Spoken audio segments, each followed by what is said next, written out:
you've just delivered what you think is a flawless pitch. Right. You're standing in a boardroom or maybe sitting across from a crucial client at, a really high-stakes dinner. Yeah.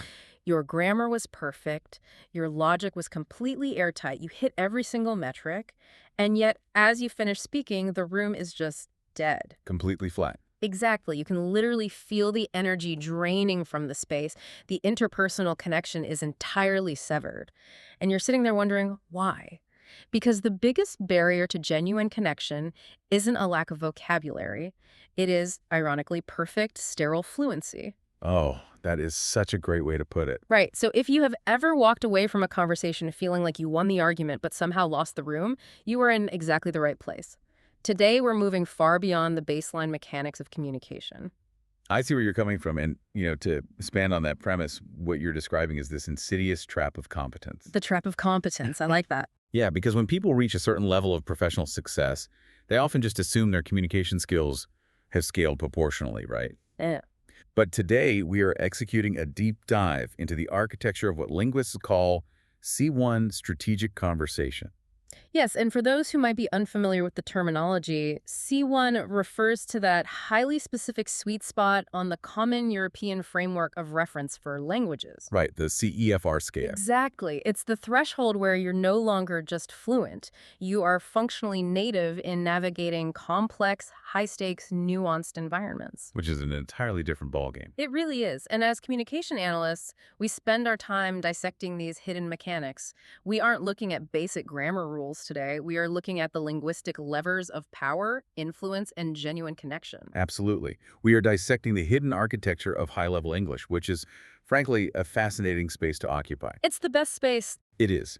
We'll be examining the exact phrases, the specific idioms, and the structural conversational loops that the most charismatic, persuasive people use entirely naturally. But I think to set the stage properly, we have to acknowledge a fundamental truth about this level of linguistic engineering. Oh, please do. It is not about proving you are the smartest person in the room by, weaponizing a polysyllabic vocabulary. No, not at all. Because if you use these tools just to dominate, you just become insufferable. Precisely. Yeah. To add a layer of context there, true C1 strategic conversation is a deliberate, highly calibrated balancing act. Right. It's the seamless integration of authoritative presence and deep, genuine empathy. Empathy is the key word there. It is. It is the art of making the other person feel heard, intellectually validated, and fundamentally safe, even as you are actively steering the ship toward your own objectives.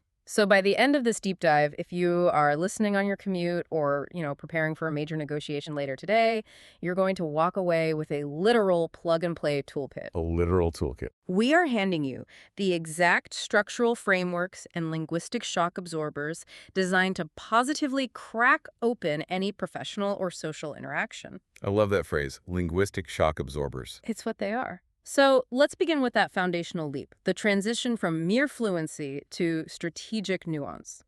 The source material we are analyzing today explicitly states that mastering this level of conversation requires abandoning the pursuit of mere fluency. Which sounds completely counterintuitive, right? It does. In traditional language learning, fluency is framed as the ultimate holy grail. Yet here, it's treated almost as a limitation. Well, it's a profound shift in how we assess communication. Let's unpack the concept of mere fluency for a moment. Let's do it. Fluency essentially dictates that you do not stumble. Your syntax is correct, the conjugation aligns, and the vocabulary retrieval is instantaneous. You've achieved unconscious competence. Exactly, regarding the mechanics of the language. However, fluency is an entirely internal, self-centered metric. Oh, wow. Wait, self-centered? Think about it. It measures your brain's ability to output data continuously without a buffer. It does absolutely nothing to measure how that data is being received. I see. I'm looking at this from a slightly different angle, thinking about an analogy to kind of clarify this distinction. Go for it. Mere fluency feels akin to looking at a raw audio recording. If you're fluent, the audio is clear. There's no static, no drop signal, but strategic nuance. That is the mixing and mastering phase. Oh, that's exceptionally apt. Right. It's knowing how to adjust the EQ so the bass doesn't entirely drown out the vocals. It's the application of compression so the quiet moments are heard and the loud moments don't blow out the speaker. That's spot on. Fluency is the raw signal. Nuance is adjusting that signal for the listener's comfort and engagement. It perfectly captures the transition from a cognitive metric to a relational one. You can possess a perfectly clear audio signal perfect fluency and still be entirely abrasive We're totally tone deaf. or profoundly boring to listen to. The material introduces two dual pillars that elevate conversation beyond that baseline audio track. Confidence and empathy, right? Yes.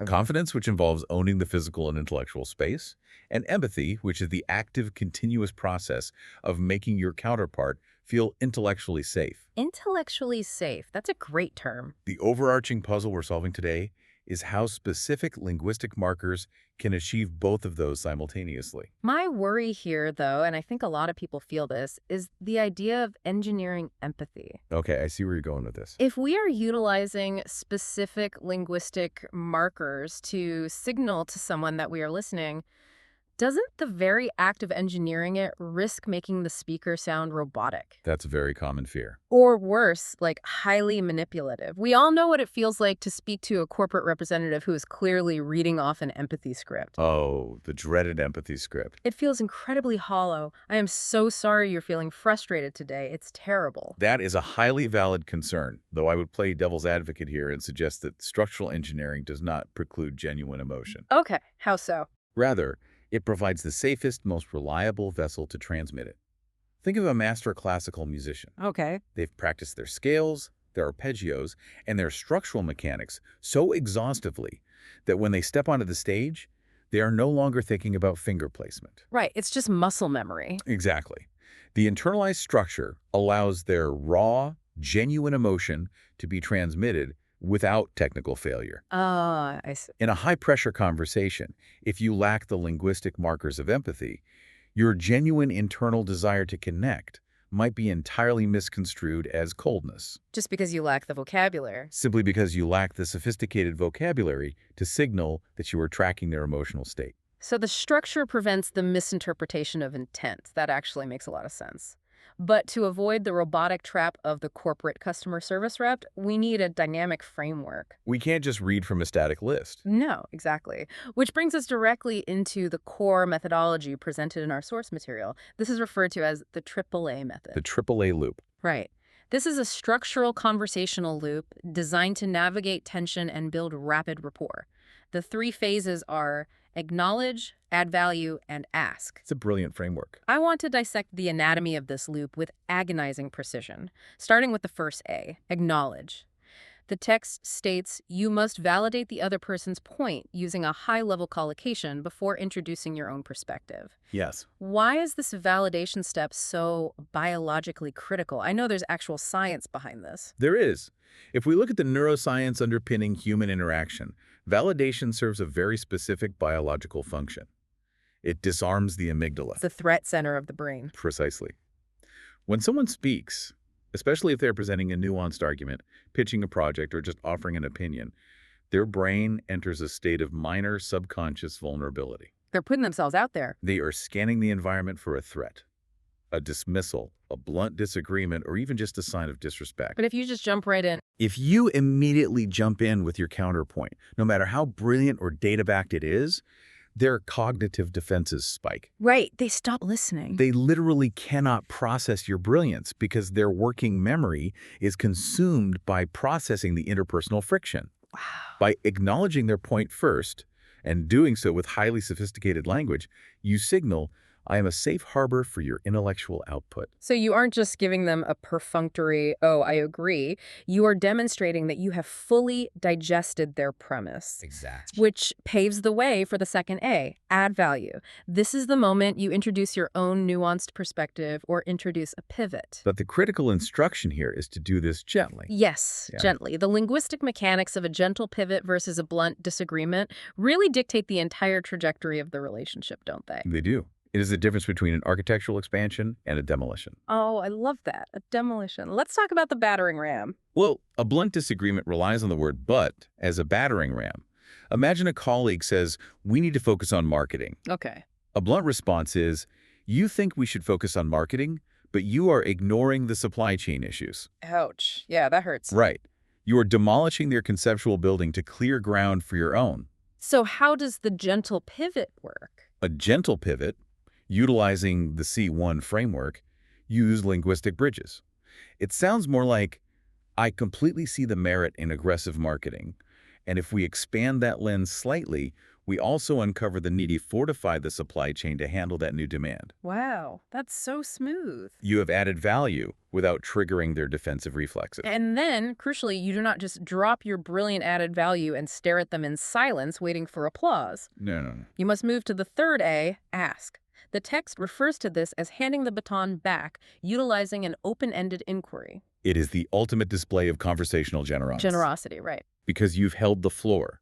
You've demonstrated your competence and added to the intellectual pile, and now you are explicitly inviting them back into the collaborative space. An open-ended question maintains the momentum. It does. It acts as an antidote to the disconnected monologues phenomenon that plagues so many corporate environments. Disconnected monologues is the perfect diagnosis for about 90% of the networking events I have ever attended. Just two people waiting for their turn to speak. Literally, just scanning the room, waiting for a breath so they can talk about themselves. Like, look, let's actually ground this theory in practice. Okay. I want to actively run a AAA loop right here in our dialogue, just to demonstrate the rhythm of it for you guys listening. I'm thoroughly interested to see how you approach it. The floor is yours. All right. Looking at this AAA framework, I completely see where you're coming from regarding the psychological safety of the acknowledge phase. Validating someone's point is a highly effective way to disarm that amygdala response you mentioned. However, to add a bit of practical friction to that theory, my worry here is the know-it-all effect. So. If I'm constantly playing devil's advocate or adding my own nuanced perspective to every single thing my colleagues say, my coworkers are going to eventually roll their eyes. Right. I risk sounding like someone who always has to have the last word. So how do you calibrate the frequency of that add value step so you remain seen as a collaborator rather than an insufferable contrarian? That is a flawlessly executed AAA loop. Thank you. I tried. No, really. You acknowledged the neuroscience, you added a highly relevant real-world constraint, and you handed the baton back to me seamlessly. It felt pretty natural. It did. Now, to address your pushback, which identifies a very real social risk, by the way, the calibration depends entirely on the specific vocabulary you deploy during the pivot. Ah, the vocabulary. Yes. If your added value habitually begins with phrases like, actually, or the reality is, you will absolutely trigger the eye rolls you're worried about. The actually guy. Nobody likes the actually guy. Exactly. The secret lies in utilizing the vocabulary of provisionality and shared exploration. We can see this exact dynamic play out in the first real-world scenario provided in the text. Let's transition into that scenario then. The text presents a breakdown of a high-level professional debate concerning the future of urban living. It's a great case study. Speaker A makes a highly binary, rather blunt claim. They say, I honestly think the traditional office is a relic of the past. Cities are going to struggle to stay relevant. It is an absolute statement. Very absolute. Speaker A is communicating with mere fluency, but they are displaying zero strategic nuance. They are leaving no room for collaborative expansion. Now, Speaker B responds, and they deploy a masterclass in C1 nuance. I want us to spend a significant amount of time breaking down the vocabulary in this response because the density of the language here is phenomenal. It really is. So Speaker B replies, I see where you're coming from, and to some extent, I agree that the tide has turned regarding the standard 9 to 5. However, I'd argue that the death of the city is a bit of a foregone conclusion. While it's true that commercial real estate is feeling the pinch, cities have an innate ability to reinvent themselves. If we play our cards right, we could see a shift toward more human-centric urban planning. It's not so much a decline as it is a radical paradigm shift, wouldn't you say? I'm curious, do you think the social capital built in physical spaces can truly be replicated digitally, or are we just clutching at straws? That single paragraph is a symphony of strategic communication. A symphony. Let's isolate the high-level collocations first. Let's do it. And for anyone unfamiliar, a collocation is a pair or group of words that are habitually juxtaposed in native English, sounding perfectly natural together. Right. The text highlights foregone conclusion, radical paradigm shift, and innate ability. These specific pairings carry an inherent weight that elevates the speaker's perceived intellect without requiring them to use overtly obscure vocabulary. Let's dissect foregone conclusion first. Speaker B says, the death of the city is a bit of a foregone conclusion. Now, if we imagine a slightly less sophisticated speaker, perhaps at a B2 level. They might say the death of the city is already decided. Right. Factually, the data payload is identical, but foregone conclusion carries a fatalistic, almost literary weight. It does. It implies a sense of inevitability, like a timeline that has collapsed in on itself. By using that specific collocation, Speaker B suggests they are viewing the macroeconomic issue from a macro-historical perspective, rather than just reacting to the morning news cycle. It immediately positions the speaker on a higher intellectual register. And then we encounter radical paradigm shift. Oh, that's a spectacular linguistic choice. It is. The phrase paradigm shift was originally coined by the physicist and philosopher Thomas Kuhn to describe a fundamental change in the basic concepts and experimental practices of a scientific discipline. So it's heavily academic. Highly academic. By porting that highly academic concept into a boardroom conversation about commercial real estate and modifying it with the word radical, Speaker B frames the issue as an existential, systems-level transformation. Right. They are quietly signaling to Speaker A, I am fully capable of matching your intellectual depth on this topic. And then they soften that heavy academic phrasing with biological imagery, which I found so interesting. Innate ability. Cities have an innate ability to reinvent themselves. It's beautiful phrasing. The word innate implies something inextricably woven into the DNA. It's a biological term applied to concrete, steel, and infrastructure. It is highly poetic, yet it sounds entirely professional in context. It's the perfect balance. But the mechanism I find most fascinating here is the use of idioms. The text highlights the tide has turned, feeling the pinch and clutching at straws. The imagery does an incredible amount of heavy lifting.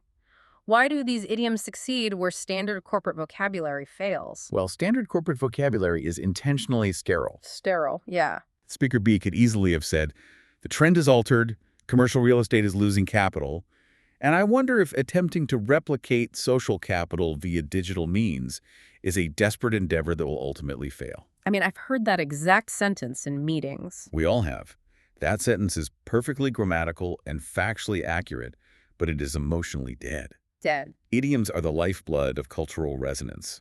When Speaker B says, the tide has turned, they invoke the unstoppable gravitational force of the ocean. Wow. Yeah. It subtly validates Speaker A's anxiety about the massive scale of the change, acknowledging that it is a force of nature beyond their immediate control. The phrase feeling the pinch achieves something similar, I think, but on a micro level. Let's hear it. Like commercial real estate is losing capital is a metric you read on a spreadsheet. You feel nothing. You're just looking at numbers. Exactly. But feeling the pinch implies a highly visceral physical sensation of tightening, a localized discomfort. It forcefully shrinks a massive abstract macroeconomic crisis into a relatable human somatic sensation. A somatic sensation. That's a profound way to look at it. It forces the listener's mirror neurons to briefly simulate physical discomfort, which engenders a microdose of empathy for corporate developers. And let's be honest, that is a demographic that is notoriously difficult to feel empathy for. It is a masterful manipulation of empathy through sensory language. But the absolute crescendo of that response is the final idiomatic question. Or are we just clutching at straws? I am continually struck by the visceral nature of that imagery. Clutching at straws. Clutching at straws evokes the image of a drowning person, literally grabbing at buoyant pieces of straw on the surface of the water in a frantic, futile bid for survival. That is the historical etymology of the phrase. It's deeply tragic imagery. It is. By integrating that into the ask portion of the loop, Speaker B injects a massive amount of emotional vulnerability into what was previously a dry corporate debate. They are essentially asking, are we, as an entire society, desperately trying to save a mode of connection that is already underwater? It transforms a sterile debate about remote work policies into a deeply philosophical inquiry about human isolation. It really does. And if we map the structural mechanics of what Speaker B just executed, it is the AAA loop utilized to absolute perfection. Let's trace it. They acknowledge the oceanic shift. I see where you're coming from. The tide has turned. They add value through biological and systemic metaphors, innate ability to reinvent, radical paradigm shift.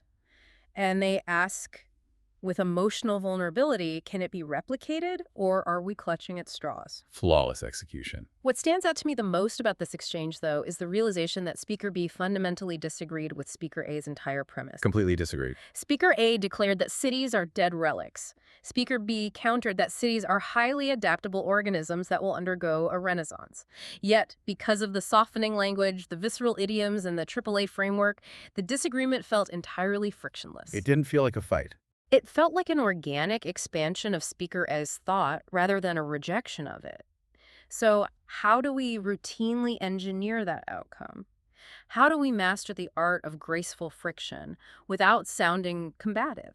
That transitions us perfectly into analyzing the unspoken nuances of disagreement. Yes, the unspoken stuff. The text provides a dedicated toolkit of phrases designed specifically for clarification and softening.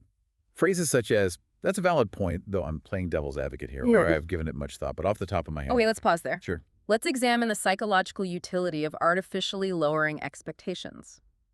Why would a highly competent, well-prepared professional ever preface a brilliant insight with, "off the top of my head"? It feels entirely counterintuitive at first glance, right? He does. If you're operating at the highest level of your field, standard wisdom dictates that you should present your ideas with absolute, unwavering certainty. You want to project authority. Always be closing. Exactly.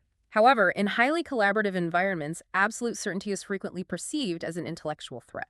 If a colleague posits a fragile new idea and you immediately drop a flawless, heavily researched counterargument without any linguistic buffering, you haven't just corrected their logic, you've intellectually dominated them. You have stripped them of their status in the room. Which immediately triggers the amygdala defense mechanism we discussed during the acknowledge phase. Right. By prefacing your insight with, "I haven't given it much thought, but off the top of my head," you are deploying what you earlier referred to as a linguistic shock absorber. A buffer. You are artificially lowering your own intellectual status for a microsecond in order to elevate theirs. Wow. You're signaling to the room, this is merely a rough draft, a casual observation.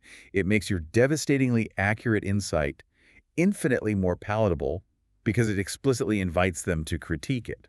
It is a manufactured vulnerability that preserves the ego of your counterpart. Manufactured vulnerability. That is so strategic. Linguistic shock absorbers. They protect the chassis of the professional relationship from the inevitable bumps of intellectual disagreement. Precisely. But there is an unspoken element here that is absolutely critical. We can possess all the right softening phrases, but if the delivery is wrong, the phrasing completely collapses. It all falls apart. We need to explicitly contemplate intonation. How does the tone of your voice physically alter the meaning of a softening phrase? Intonation is the shadow language operating constantly beneath vocabulary. The shadow language. If you are reading a transcript, you miss 50% of the data. Let me demonstrate. Please do. If I use a softening phrase but employ a fast, flat, downward inflecting intonation, it sounds like this. To put it into perspective, we need to look at the macroeconomic data. Yikes. Right. Even though I use the softening phrase to put it into perspective, I sound like I am scolding you. You sound incredibly impatient. I sound impatient. The structural buffer loses all its utility because the acoustic signal implies dominance. Right. The acoustic signal just overrides the vocabulary. Exactly. Mm-hmm. But if I utilize what linguists refer to as a fall-rise intonation, which involves a slight drop in pitch, followed by a gentle, sustained upward lilt at the end of the clause, it alters the pragmatics entirely. Let's hear the difference. To put it into perspective, we might need to look at Oh, wow. the drawn-out syllables, the slight acoustic pause after the softening phrase. It orally creates physical space in the room. It sounds deeply reflective rather than purely reactive. The difference is palpable. The flat intonation built a wall. The fall-rise intonation opened a door. That's exactly what it does. Now, I do have a point of fiction regarding one of the specific phrases recommended in the text. Let's hear it. The phrase, playing devil's advocate. That's a valid point, though I'm playing devil's advocate here. Okay, I know where this is going. We have all been in a corporate meeting where someone says, just to play devil's advocate, and then proceeds to aggressively tear down your entire project with zero empathy. Oh, the worst. It's just awful. The phrase is frequently weaponized as a free pass to be argumentative without accountability. How do we utilize this phrase without triggering that negative association? It is a delicate instrument that is frequently mishandled. You're entirely correct that it can be weaponized. So how do we fix it? The mitigation of that risk lies entirely in the preamble and the pacing. Notice that the text explicitly pairs the phrase with robust validation. That's a valid point, though. The validation first. If you skip the validation phase and dive straight into playing devil's advocate, you're essentially declaring intellectual war. Furthermore, the devil's advocate maneuver is only effective if you present the opposing view as an external, hypothetical entity rather than your own fiercely held personal belief. So you are structurally distancing yourself from the counter-argument. You're projecting the opposing view onto a hypothetical third party. Exactly. You're essentially saying, listen, you and I are on the same team, but this hypothetical devil is attacking both of our premises. Let's look at his argument together and defeat it. Precisely. You mentally position yourself on the same side of the table as your counterpart, and you examine the opposing view collaboratively. It transforms a confrontation into a joint problem-solving exercise. That is a massive distinction. But this leads us to an inevitable complication. What happens when you do not have the luxury of pre-established rapport? Oh, the cold open. Everything we have discussed so far assumes you have the time and space to navigate these loops. What happens in the ultimate high-stakes environment where rapport must be generated instantly from absolute zero? Okay, if you are listening right now and preparing for an industry conference, this is where you need to focus. This brings us to the high-stakes networking scenario, which the text refers to as the art of the pivot. The crucible. The scenario is highly specific. You are at a professional gathering, the noise level is high, time is short, and you are introduced to a senior industry leader. This is the ultimate crucible for C1 communication. It really is. You have a 30-second window to balance professional authority, proving unequivocally that you belong in the room, with social grace, proving that you are a pleasant human being to interact with. It is the perfect stress test for these linguistic tools. Let's examine phase one of this interaction, the sophisticated opening. Let's do it. The text explicitly advises abandoning the ubiquitous standard greeting of, "Nice to meet you." I mean, everybody says that. From a linguistic perspective, why is "nice to meet you" considered a strategic dead end at this echelon of networking? Because nice to meet you is a zero-data payload. It is a verbal placeholder that carries no intellectual or relational weight. Worse, it shifts the cognitive burden of initiating the actual conversation entirely onto the senior leader. Right, you're just staring at them. You're forcing them to do the heavy lifting of finding a topic. Instead, the text suggests deploying a hook combined with a nuanced observation. The scripted opening reads, "It's a pleasure to finally put a face to the name." I've been following your recent project on decentralized logistics, and I was struck by the way you managed the transition. It seemed like a Herculean task given the time frame. Let's dissect the architecture of that specific opening. It's so dense. The phrase, "putting a face to the name," performs a highly specific function. It immediately establishes that you inhabit the exact same professional ecosystem as the leader. Right. You are not an outsider or a random attendee. You are an active observer of their specific sphere of influence. It creates instant proximity. You then transition into a specific targeted compliment utilizing the collocation "struck by." The choice of struck by rather than impressed by is a critical micro-adjustment. Boy, is that. Because impressed is a top-down emotion. It is what a teacher feels for a student or a judge feels for a contestant. Ah, I see. Struck by implies a visceral, almost physical reaction to their brilliance.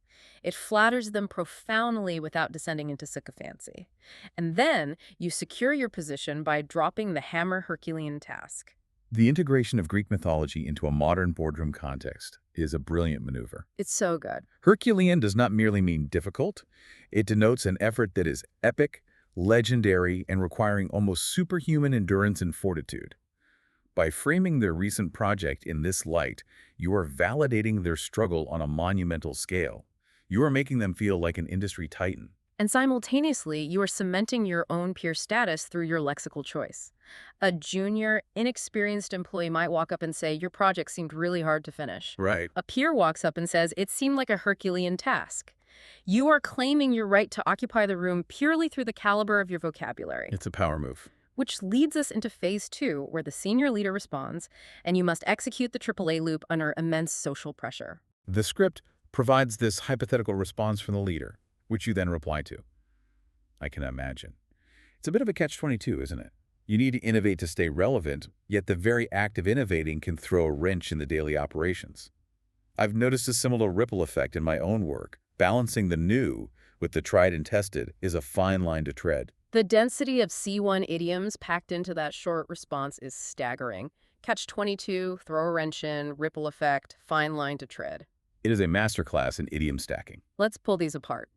Catch 22, derived from Joseph Heller's satirical novel, perfectly encapsulates the inescapable paradox of corporate innovation. By using it, you are acknowledging the structural impossibility of their leadership role, which is a deeply validating form of empathy. You then immediately follow it with throw a wrench in, which relies on gritty industrial machinery imagery. Right. This contrasts beautifully with the high-level, abstract concept of innovation. It proves that while you understand the macro strategy, you are also intimately familiar with the ground-level operational friction. You know what it takes to actually build the thing. Then comes the pivotal add-value stage. Yeah. I've noticed a similar ripple effect in my own work. You are drawing a direct parallel. You are non-arrogantly stating, I comprehend your titanic struggle because I operate on a similar battlefield. And you finish the thought with a fine line to tread, invoking the metaphor of a tightrope walker. It acknowledges both the inherent danger of their position and the immense skill required to navigate it. Beautiful imagery. By deploying these idioms in rapid succession, you are broadcasting a signal that you are entirely fluent in the dialect of high-level management. But okay, I have to ask a practical question regarding pacing here. Okay. If I walk up to a senior leader at a mixer and within 45 seconds I hit them with Herculean task, catch 22, throw a wrench in, ripple effect, and fine line to tread, is there a massive danger of sounding over-rehearsed? Oh, absolutely. I worry I would sound like I literally memorized a C1 vocabulary flashcard deck in the Uber on the way to the event. That is an incredibly astute observation. And the risk of cognitive overload is severe if you fire these idioms off like a linguistic machine gun. Right, it just sounds fake. The entire illusion of organic empathy shatters if it sounds rehearsed. This is where the unspoken mechanics pacing, pauses, sustained eye contact, and the filler replacement techniques we will explore shortly become absolutely paramount. You must allow a phrase like catch 22 to breathe for a microsecond before you transition into the ripple effect. Right. Pacing is the dividing line between a master communicator and a nervous student trying to get an A on an oral exam. Let's look at the final phase of this networking scenario, the strategic devil's advocate. Phase 3. The leader asks if you think the industry is moving too fast. The scripted C1 response is, that's a profoundly interesting question. If I were to play devil's advocate for a moment, I'd say we aren't moving fast enough in certain sectors. However, we risk losing the human element if we focus solely on efficiency. It's a double-edged sword, to say the least. From your vantage point, do you see a paradigm shift coming the next year, or is this just a flash in the pan? The strategic integration of the modifier profoundly at the beginning is excellent. Profoundly interesting elevates the leader's question, validating their curiosity. It's much better than just good question. Exactly. We then see the safe buffer deployment of the devil's advocate that we discussed earlier. But the phrase I want to hyper-focus on is vantage point. Oh, yes. Instead of relying on the standard flat inquiry, what do you think? Asking from your vantage point, implicitly honors their elevated position in the hierarchy. A vantage point is a physical position that affords a comprehensive, wide view, usually implying a high altitude. Like looking down from a mountain. You are verbally acknowledging that they sit at the top of the mountain looking down at the landscape. The focus on vantage point is fascinating because it accomplishes two things simultaneously. It acknowledges their hierarchical superiority, which is flattering, but it also subtly distances them from the immediate ground-level problem, allowing them to answer philosophically rather than defensively. It's a very elegant pivot. And you close the loop with flash in the pan. That idiom originates from old flintlock muskets, where the gunpowder in the pan would spark brightly, but fail to ignite the main charge in the barrel. Didn't know that. Yeah. It signifies a brief, spectacular, but ultimately useless failure. It is so much more visually evocative than simply asking, will this trend last? It creates a shared, highly visual language that elevates the entire interaction. Now, bridging from these high-stakes specific scenarios, the source material provides us with what it titles the plug-and-play tactical toolkit. The toolkit. This is the best part. These are the granular, everyday mechanisms you can utilize to control the pacing of a conversation, maintain that C1 level of sophistication, and completely mitigate the risk of sounding overly rehearsed that you mentioned earlier. If the previous sections were the strategy, this is the tactical gear, I want to spend a massive amount of time in this toolkit. The text outlines 5 repeating power sentences. a mandate on nuanced modifiers, the echo technique, a strategy for killing fillers, and the bridge technique. Let's start with the 5 power sentences. The text suggests these are structurally perfect phrases you can memorize and organically weave into almost any professional or social conversation. Let's dissect the underlying logic of why each of these works so effectively. Sentence number 1. That's a compelling point. It certainly gives me food for thought. We utilized a variation of this earlier in our dialogue. Strategically, this sentence serves as your graceful conversational exit or transition mechanism. A conversational exit. In a meeting, when a topic has exhausted its utility, or when someone has made a definitive point that you cannot effectively counter or add to, you deploy this. The adjective compelling is strong and authoritative, validating their logic. And food for thought. Food for thought relies on a nourishment metaphor. It demonstrates that their words have tangibly fed your intellect. It terminates the current conversational thread politely, prevents awkward lingering, and makes the other person feel incredibly insightful. It is the perfect punctuation mark to a topic. Sentence number 2, I see where you're coming from, but if we look at it from another angle. This is the ultimate frictionless disagreement buffer. Let's look at the imagery. I see where you're coming from is a spatial metaphor. Like a journey. It acknowledges the journey their mind took to arrive at their conclusion. Following it with, from another angle, utilizes geometric metaphor.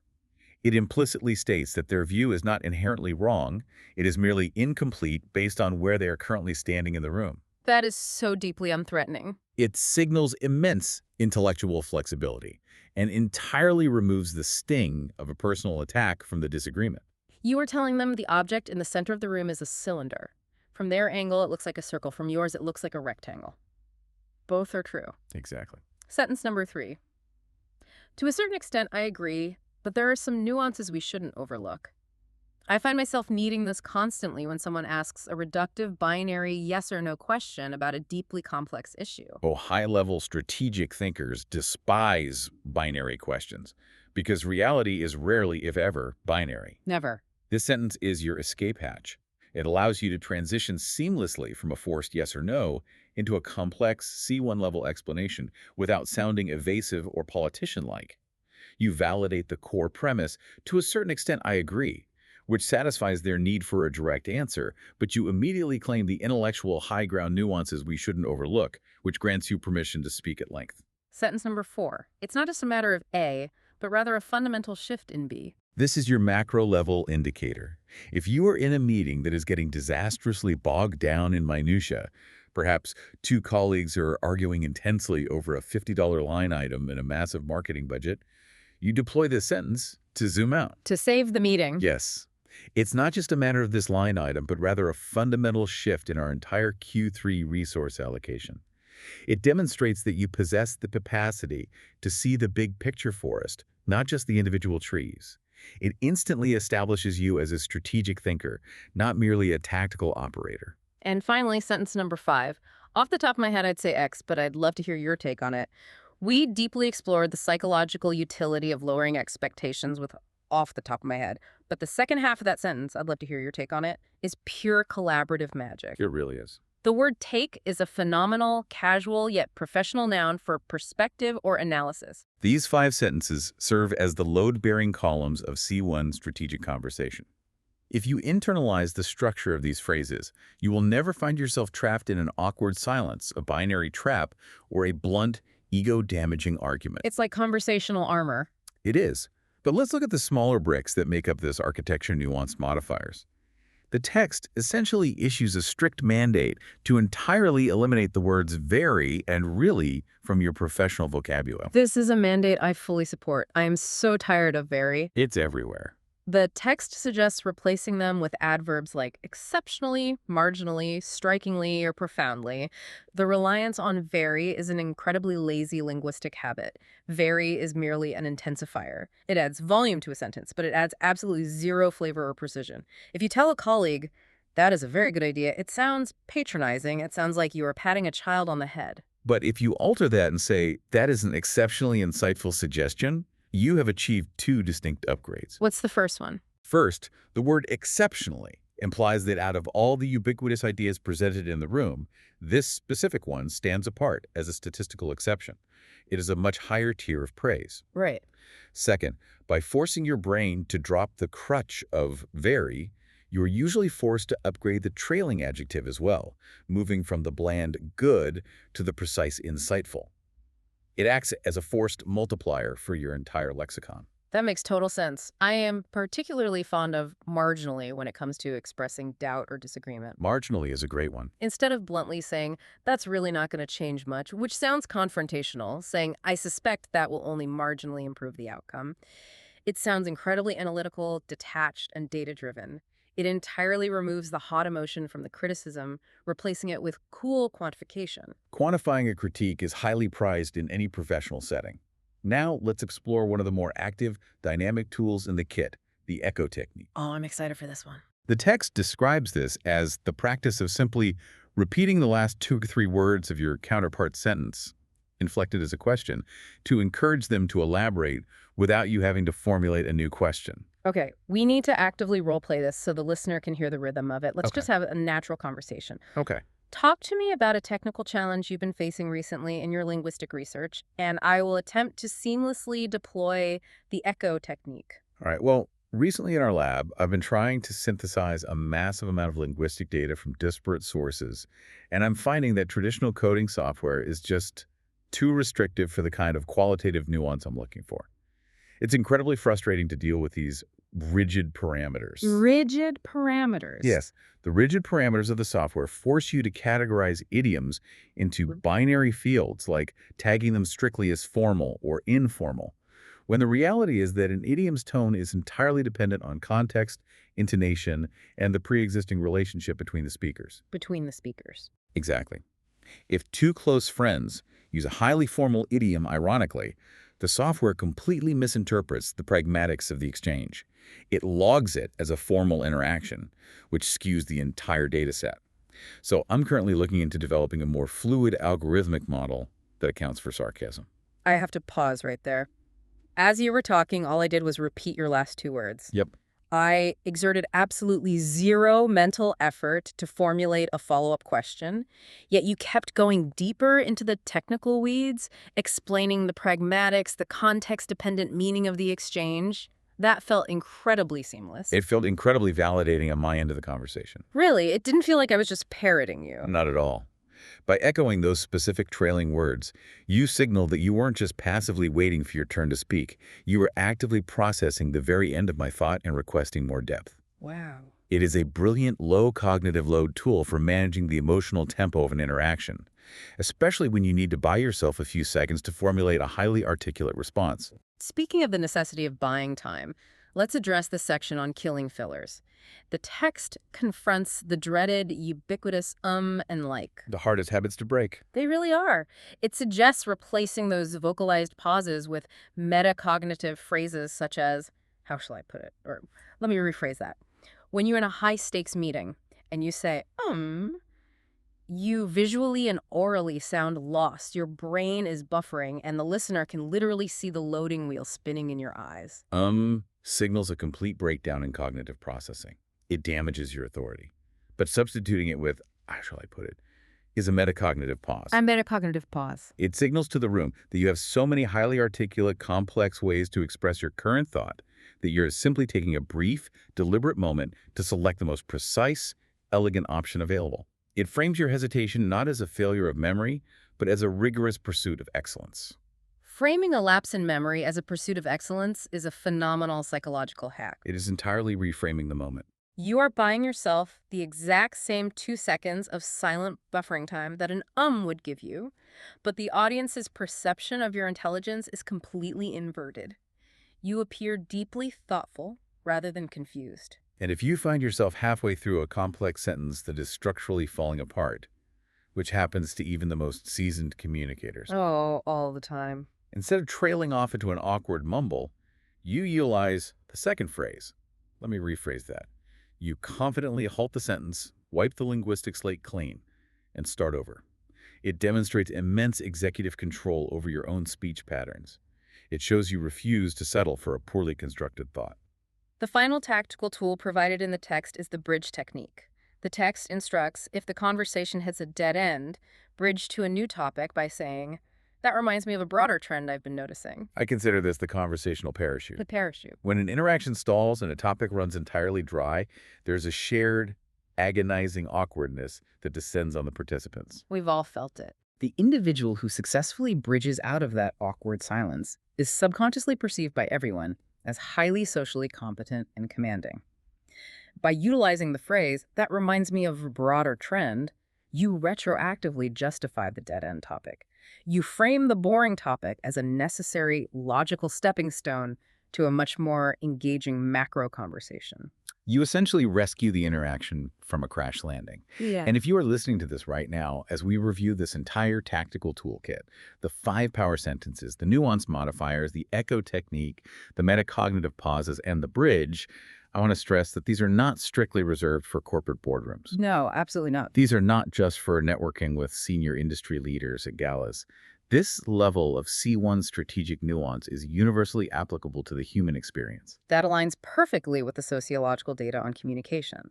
The mechanics of human psychology, the amygdala response, the need for validation, the desire to feel heard remain utterly consistent across all domains. These tools work effectively at dinner parties, when the conversation suddenly turns tense over a controversial political or social topic. They work brilliantly on first dates when you want to demonstrate deep listening and engagement without interrogating the other person. Oh, that's a great point. They work in everyday, mundane negotiations, whether you are dealing with a difficult contractor renovating your kitchen or resolving a property line dispute with a neighbor. So, if we synthesize everything we have unpacked today, from the foundational leap beyond perfect sterile fluency to the biological necessity of the AAA loop, from the poetic, visceral weight of idioms like clutching at straws to the acoustic space created by a fall-rise intonation, what is the ultimate core message of this material? What's your take? To me, analyzing all of this, it seems that C1 strategic conversation is ultimately about the practice of being radically present. I think you have successfully distilled the entire philosophy. It is the realization that language is not merely a utilitarian tool designed to transmit raw data from brain A to brain B. It is an instrument used to actively manage the emotional, intellectual, and rhythmic tempo of a shared interaction. It is recognizing that how you make someone feel in a room is inextricably, permanently linked to how they will process the information you provide. Employing strategic nuance is not manipulation. It is the ultimate form of conversational respect. That is a phenomenal summary. So we have a direct application, a specific call to action for you, the listener, today. Yes. Think about the very next meeting you have on your calendar. Who is the stubborn speaker A in your office? We all have one. Do not let this deep dive remain purely theoretical. Take this toolkit and actively test it.